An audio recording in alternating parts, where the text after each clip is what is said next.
aula de hoje nós vamos falar então sobre hidrografia do Brasil. Sensacional!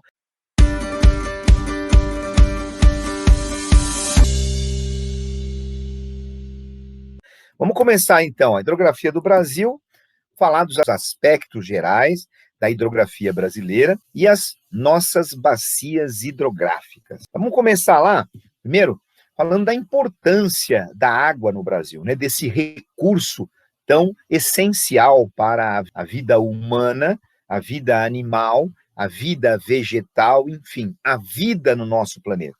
E no Brasil, qual é a importância estratégica da água, dos recursos hídricos? Então, quando a gente pensa em recursos hídricos no Brasil, nós temos que pensar o seguinte: o Brasil é um país que tem uma grande disponibilidade de água, uma grande disponibilidade de água doce. Os recursos hídricos do Brasil correspondem a 12% de toda a água disponível nos continentes do planeta. Então, o Brasil é um país privilegiado quando se fala em recursos hídricos, em estoques hídricos, em água, beleza? Então, apesar do Brasil ter um grande estoque de recursos hídricos, esses recursos estão mal distribuídos.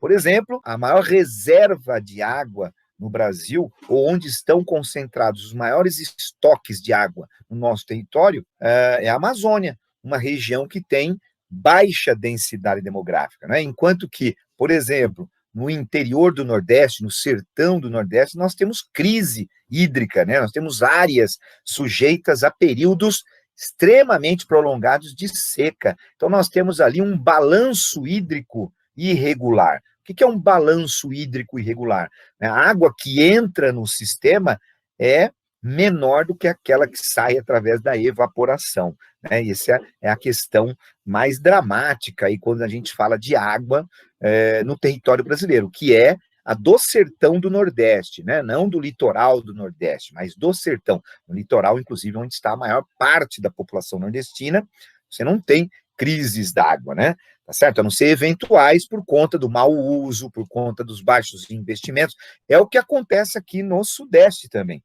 Apesar do Sudeste ter aí um grande volume de recursos hídricos, aqui a região no Sudeste, onde está São Paulo, as grandes regiões metropolitanas do Brasil, São Paulo, Rio de Janeiro, Belo Horizonte, nós temos também crises, né? Que são conjunturais, que são momentâneas, mas elas ocorrem. E por quê? Por conta de uma série de fatores, né? Problemas relacionados à falta de chuva, problemas relacionados ao baixo investimento em infraestrutura de captação, tratamento e distribuição de água, o desperdício, o crescimento e a pressão, né, da população, o crescimento populacional e a pressão sobre os recursos hídricos também trazem grandes crises hídricas aqui para o Sudeste. Bom, qual a importância estratégica da água no Brasil e em qualquer lugar do planeta, né? Qual a importância? Gente, é fundamental para o desenvolvimento econômico de qualquer país. Por quê? Por exemplo, no Brasil, 78% de toda a energia elétrica produzida vem de barragens hidrelétricas, ou seja, de rios, de planaltos que foram represados e que hoje geram, então, a maior parte da energia elétrica consumida no país. Então, é fundamental aí para o desenvolvimento dos setores, né, industriais, comércio, tá certo? O abastecimento humano, né, o abastecimento das grandes cidades brasileiras. Nós temos lá 84% da população que vive em cidades e que depende, né, do quê? Da captação, do tratamento e da distribuição de um volume extremamente gigantesco de água. Os recursos hídricos são importantes também para o desenvolvimento do quê? Das atividades agropecuárias. Aliás, a maior parte da água consumida no Brasil vai para irrigação agrícola, tá certo? Além do transporte de pessoas e de mercadorias. Então, é, sem dúvida nenhuma, um aspecto extremamente estratégico, né, importante para o desenvolvimento do Brasil, os recursos hídricos, né, a disponibilidade de água. Vamos ver aí quais são as principais características da hidrografia brasileira. Vamos lá. Então, o Brasil tem uma grande extensão territorial, um país continental, 8,5 milhões de quilômetros quadrados, tem uma diversidade de condições geográficas, né? Então, uma variedade de clima, apesar do predomínio do clima tropical, nós temos o semiárido, o equatorial, o subtropical. Então, esta variedade de clima, variedade de tipo de relevo, de solo e de vegetação, acabam contribuindo para quê? Para esta vasta rede de drenagem, esta vasta rede do quê? De rios que apresentam grande extensão e também um grande volume de água. Então, os rios brasileiros, né, se notabilizam por ser rios de grande extensão, como o rio Amazonas, o mais extenso do planeta, e de volume de água também. O rio Amazonas não é só o maior rio do planeta, é o de maior volume de água. É responsável por despejar no Oceano Atlântico 1/5 de toda a água doce drenada pelos rios do mundo. Então, os rios brasileiros são caracterizados por grande extensão de grande volume de água. O Rio Amazonas, o Rio São Francisco, o Rio Paraná, né, o Rio Tocantins são alguns desses rios que se destacam no panorama hidrográfico brasileiro, beleza? O que mais? No Brasil, há o predomínio de rios planálticos. Então, a estrutura geológica, né, os desníveis no relevo brasileiro e o grande número de planaltos faz com que a maioria de nossos rios apresentem, ao longo dos seus cursos, cachoeiras, desníveis, o que nós chamamos de rios de planalto. E rios de planalto, todo mundo sabe, são ideais para geração de energia elétrica, né? Então, você represa a força desses rios em barragens hidrelétricas para que a força represada possa, então, movimentar turbinas e gerar energia elétrica. Então, o Brasil é um país privilegiado nesse aspecto também, né? Tem um grande potencial para geração de energia limpa, energia menos danosa ao meio ambiente do que, por exemplo, a geração de energia a partir da queima de combustíveis fósseis, né? Como é o caso do petróleo e do carvão, que predominam na geração de energia elétrica no mundo, né? Em outros países, como Estados Unidos, países europeus. Há o predomínio também, gente, do quê? Do regime pluvial. O que é regime pluvial? Regime dependente de chuvas, para manter o seu volume de água ao longo do ano, beleza? É um regime pluvial predominantemente tropical. O que significa isso? Significa que a maioria dos rios brasileiros, além de depender das chuvas, depende do clima tropical, que é aquele em que as chuvas ocorrem no verão. Então, durante o verão, a maioria dos rios brasileiros, eles apresentam o quê? Cheia. Quando chega o inverno, diminui a quantidade de chuva, o que acontece? Vazante. Então, a maioria dos rios brasileiros depende das chuvas para manter o seu volume, principalmente o regime pluvial do tipo tropical, beleza? Com exceção, obviamente, do rio Amazonas, que é um rio que apresenta regime misto. Ele depende não só das chuvas, tá? Mas também uma pequena parte da água do rio vem do derretimento das geleiras. Portanto, um regime misto, porque é tanto pluvial como nival, né, de neve, né? Que outra característica? A maior parte dos rios brasileiros são perenes. O que significa isso? Rios que não secam, né? Eles podem não de ter cheia, maior vazão, menor vazão de água, mas ao longo do ano a maioria dos rios brasileiros não secam. Portanto, eles são perenes, exceto alguns rios do sertão semiárido, lá no interior do Nordeste. Lá, aquele clima de chuvas escassas, mal distribuídas, esses rios são temporários, rios intermitentes, tá bom? Isso só alguns rios do sertão nordestino, né? Porque o sertão nordestino também tem a sorte de ter um rio perene atravessando o seu território, que é o Rio São Francisco, um dos maiores rios do Brasil. Beleza? Vamos ver outras características. Olha aqui, a drenagem é exorreica. Exorreica. Professor, o que é uma drenagem? É para onde o rio corre? Todos os rios brasileiros desaguam direta ou indiretamente no oceano. Portanto, é exorreica. Ao contrário, por exemplo, o rio Volga, lá na Rússia, que é um rio que deságua onde? No mar Cáspio. O Rio Jordão é um clássico rio endorreico, né, o endorreico. Né, o Rio Jordão é aquele que deságua no Mar Morto, entre Israel e a Jordânia, né, um rio famoso, bíblico, né, tá certo? Que tem uma importância muito grande para os cristãos, para os judeus e para os islâmicos também, tá certo? Esses mares interiores só têm o nome de mar porque a água é salgada, normalmente eles são tecnicamente lagos, né? O Mar Cáspio, na verdade, é o maior lago do mundo, tá certo? Beleza? Só que ele é de água salgada e a gente chama de mar. Mas é um lago, é um mar interior, tá bom? Um mar fechado, que não tem acesso ao oceano. Assim, o Mar Morto também. No Brasil, a drenagem é exorreica, significa que a água dos nossos rios é escoada direta ou indiretamente para o oceano, no caso, o Oceano Atlântico.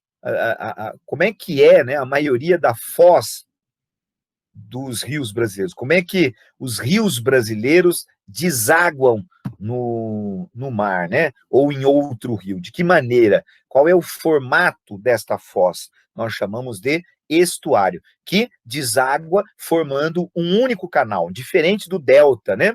Nós temos rios em forma de delta. Por exemplo, o Rio Amazonas é a foz do tipo mista. Tem um lado que é estuário e tem outro que é delta. Delta é aquela foz em que o rio vai abrindo um leque, assim, né? Ó, vai abrindo um leque, formando uma série de ilhas, né? Que são depósitos sedimentares, literalmente um delta, né? Um triângulo, tá certo? Formado aí por uma série de ilhas na desembocadura do rio. No Brasil, a maioria dos rios não, desembocam diretamente num único canal, que nós chamamos de estuário. Beleza? O que mais? O Brasil também predomina a pobreza de formações lacustres, a pobreza de lagos. O Brasil é um país pobre em lagos, rico em rios e água subterrânea. Não pode esquecer, né, gente? Tá certo? Nós temos grandes depósitos de água subterrânea, que nós chamamos de aquífero, como o aquífero Guarani, né, que aqui do centro-sul do Brasil, que se estende pela Argentina, pelo Paraguai, pelo Uruguai, mas que 70% dele está dentro do território brasileiro. Tem lá mais ou menos 1.200.000 quilômetros quadrados de área, a maior parte dentro do território brasileiro. Né? Ou o Alter do Chão, lá na Amazônia, que é o maior aquífero do planeta, o maior depósito de água subterrânea no mundo.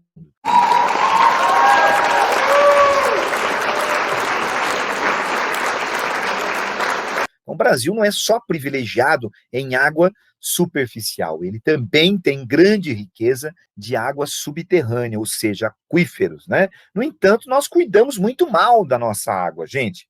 Né? Nós usamos mal a água, desperdiçamos esse recurso, contaminando. Os rios das grandes cidades brasileiras viraram verdadeiros esgotos a céu aberto, né? São despejados toneladas e toneladas do que? De esgoto diretamente nesses rios, né? Matando-os lentamente. Olha o rio Tietê aqui na cidade de São Paulo, né? O Alto Tietê aqui na cidade de São Paulo. Beleza? Está praticamente morto. Seu principal afluente, o Pinheiros, também. Isso acontece com a maioria dos rios brasileiros, onde não se ouve, né, ao longo do desenvolvimento das cidades e do desenvolvimento brasileiro, uma preocupação em proteger esses recursos tão importantes para o desenvolvimento humano, né? Os rios, beleza? Então, como eu estava dizendo, né, os recursos hídricos do Brasil, tá, não são muito respeitados. Os nossos rios, né, são vítimas de esgoto doméstico, efluentes industriais, lixo jogado pela população, pelas comunidades, pelos bairros, etc. e tal.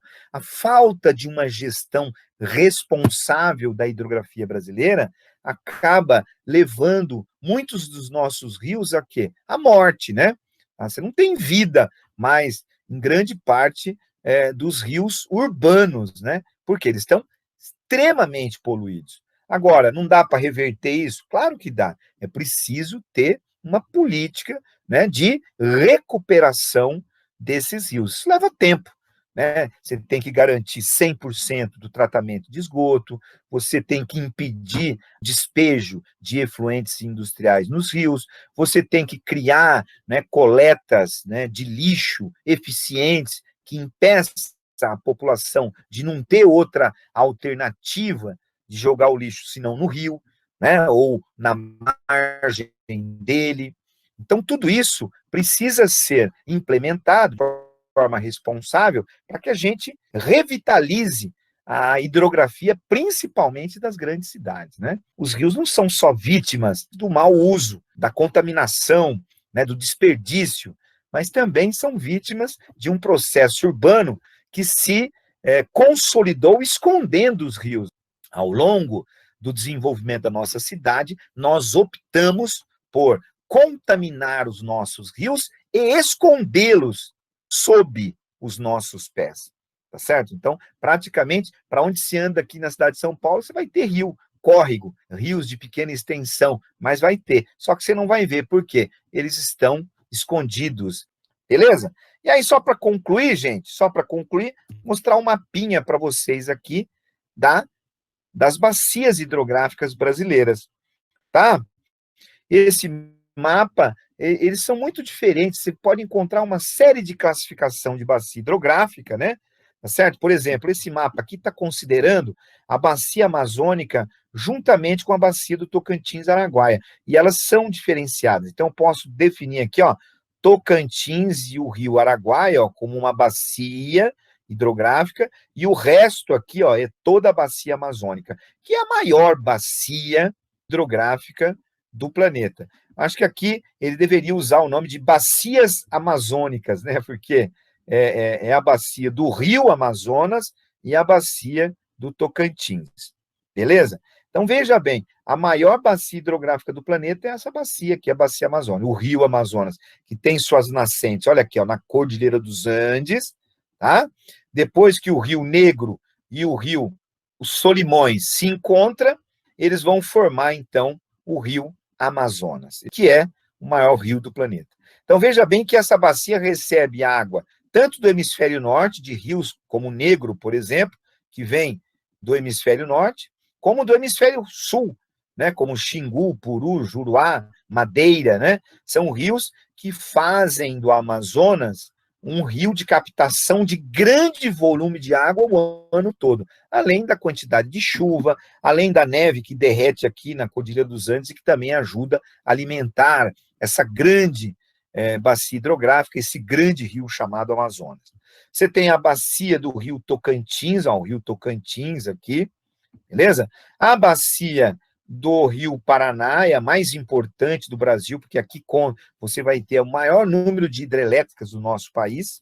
Então aqui, ó, é a área de maior concentração populacional, com grandes centros urbanos, produção agrícola, industrial, e você tem um número gigantesco de hidrelétricas, entre elas a Itaipu, que é a maior de todas, né, aqui do Brasil. É a segunda maior do planeta, só perde lá para Três Gargantas, na China. Tá bom?